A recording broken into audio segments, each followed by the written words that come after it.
75 వసంతాల రాజసం నారా చంద్రబాబు నాయుడు. ముందు చూపు ముందడుగు, ఇది చంద్రబాబు నాయుడు గారి స్టైల్. భవిష్యత్తును ఆయన ముందుగానే చూస్తారు. ఆయన చూసిన బంగారు బాటలో ప్రజలతో ముందడుగు వేయిస్తారు.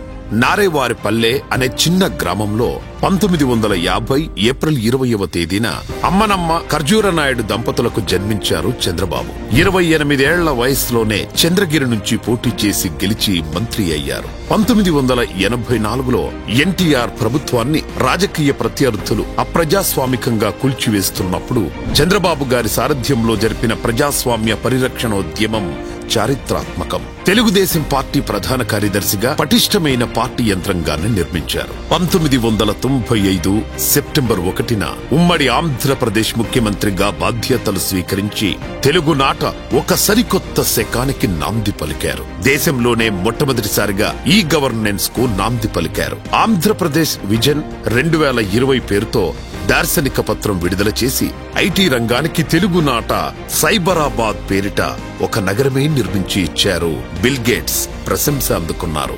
ఐటీ రంగంతో పాటు నేడు హైదరాబాద్ కు తలమానికంగా ఉన్న ఫైనాన్షియల్ డిస్ట్రిక్ట్, బీమా రంగ నియంత్రణ సంస్థ IRDA, Indian school of business, Shamshabad అంతర్జాతీయ విమానాశ్రయం వంటివి ఎన్నో చంద్రబాబు కృషికి దార్శనికతకు నిదర్శనాలు.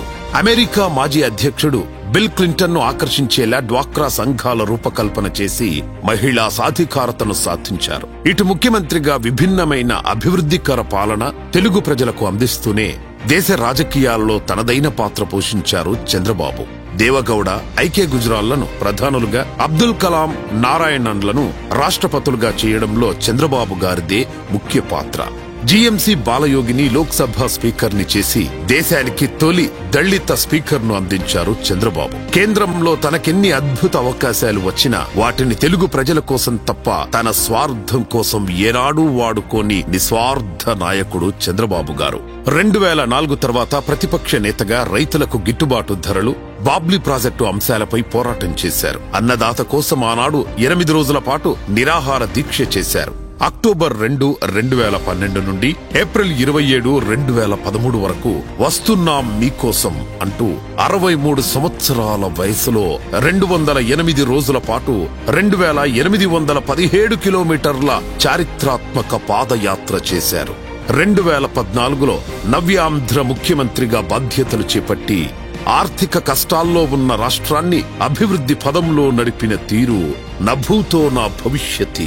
పట్టిసీమ, పోలవరం, ప్రజా రాజధాని అమరావతి నిర్మాణాలు అన్నీ సంచలనాలే. 2009 నుంచి 2024 మధ్య మళ్లీ ప్రతిపక్ష నాయకుడిగా విధ్వంసకర వైసీపీ పాలనపై అలుపెరగని పోరాటం చేశారు. టీడీపీ అధినేతగా పార్టీ కార్యకర్తలను కాపాడుకుంటూ ప్రాణత్యాగం చేసిన కార్యకర్తల పాడే మోసి పార్టీ శ్రేణుల్లో ధైర్యం నింపారు. మరోవైపు వైసీపీ ప్రభుత్వ పీడితులైన ప్రజలకు అండగా నిలిచారు. ఫలితంగా నిండు సభలో అవమానాలు ఎదుర్కొన్నారు. చేయని నేరానికి జైలుకు వెళ్లి దుర్మార్గుల పగను భరించారు. చివరకు ఆయన సంకల్పమే గెలిచింది. ప్రజలకు చారిత్రాత్మక విజయాన్ని అందించి మాకు మీ నాయకత్వమే కావాలి అన్నారు.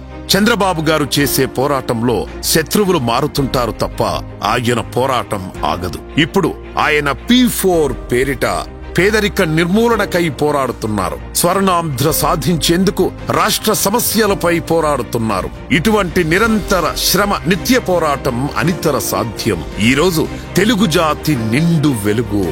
నారా చంద్రబాబు నాయుడు గారి పుట్టినరోజు. 75 వసంతాల నవయువకుడికి జన్మదిన శుభాకాంక్షలు. ఓ అద్భుత నాయకుడా, తెలుగు ప్రజల ఆత్మబంధువా, శతమానం భవతి.